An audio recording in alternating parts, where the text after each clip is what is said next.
সঞ্জয়ের আজকে বিয়ের প্রথম রাত। এইদিকে সঞ্জয়ের বৌদি প্রচণ্ড রাগে ফেটে পড়ছিল। হঠাৎ করে তার বৌদি সঞ্জয়কে দেখতে পেয়ে তার দিকে রেগে রেগে তেড়ে আসে আর সঞ্জয়কে বলে দেয় সে যদি তার বউয়ের কাছে যায় তাহলে সে তাদের অ্যাফেয়ারের বিষয়ে সবটা বলে দেবে। সঞ্জয় তার বৌদির কথায় কান্না দিয়ে তার ঘরের দিকে এগিয়ে আসে।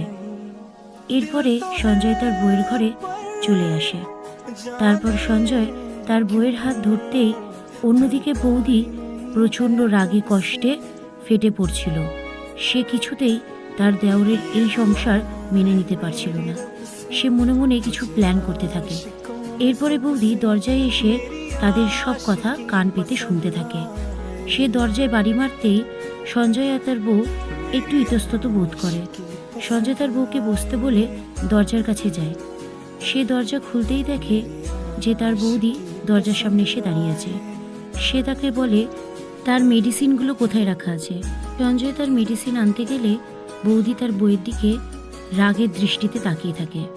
সঞ্জয় মেডিসিনের প্যাকেটটা হাতে তুলে দিলেই বৌদি তাকে কিছু একটা বলতে যাবে, তার আগেই সঞ্জয় তার বৌদির মুখের ওপর দরজাটা বন্ধ করে দেয়। এরপরে বৌদি কিভাবে তার প্রতিশোধ নেবে সেটা দেখতে হলে চ্যানেলটাকে অবশ্যই সাবস্ক্রাইব করো। দেখা হচ্ছে নেক্সট পার্টে।